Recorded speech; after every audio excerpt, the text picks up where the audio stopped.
Actually গতকালকে বিকাল ৩টা নাগাদ আমাদের থানার সাব ইন্সপেক্টর দিলীপ দাস মোবাইলে ছিল। তখনই একটা ইনফরমেশন আসে যে চন্দ্রপুর আইএসবিটিতে ৩জন লোক সন্দেহভাজন ঘোরাফেরা করছে।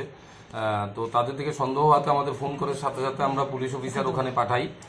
গিয়ে তাদের ৩জন লোককেই পায়। তাদের জিজ্ঞাসাবাদ করে তাদের নাম ঠিকানা তারা বলে। তাদের নাম মোহাম্মদ নূর মোহাম্মদ আবদুল্লাহ, মিসেস আসমাউল হুসনা। তো তারা স্বীকার করে তারা বাংলাদেশি, তারা অবৈধভাবে উইদাউট পাসপোর্ট এবং ভিসা ছাড়া তারা ভারতে প্রবেশ করেছে।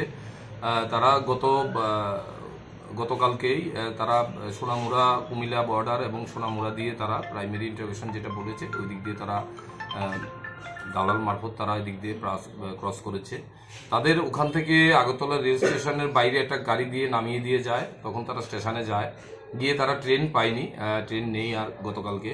তখন তারা একটা অটো করে তারা চন্দ্রপুর আইএসবিটিতে চলে এসছে। কেউ বলেছে এখানে বাসে বাইরে যেতে পারবে। তখনই তাদের সন্দেহ হওয়াতে আমাদের কাছে খবর আসে। তো আমরা তাদের থানাতে নিয়ে আসি। তাদের এগেন্সটে একটা কেস হয়েছে এবং তাদের কাছে তল্লাশি করার পর একটি মোবাইল, ভারতীয় টাকা ৩,৩০০ টাকা এবং বাংলাদেশি টাকা ১২৬০ টাকা তাদের কাছ থেকে সিজ করা হয়। আজকে তাদের আমরা কোর্টে পাঠাবো। তাদের মধ্যে পুরুষ দুজনকে আমরা পুলিশ রিমান্ড চেয়েছি 3 দিনের। পুলিশ রিমান্ডে এনে আমরা জিজ্ঞাসাবাদ করব তারা কাদের সাহায্যে তারা ভারতে প্রবেশ করেছে। ওই বেসিসে আমরা যে টাউট আছে, দালাল আছে, তাকে আমরা অ্যারেস্ট করবো। তারা কোথায় যাচ্ছিল এখান থেকে? তারা তাদের প্রাইমারি জিজ্ঞাসাবাদে যেটুকু বলেছে তারা পাঞ্জাবে যাবে। পাঞ্জাবে ওখানে দোকানে কোথায় কাজ করবে, এটা তারা একটা স্টুডেন্টস পেয়েছে। এই জন্য তারা পাঞ্জাবে যাওয়ার জন্য এসেছে।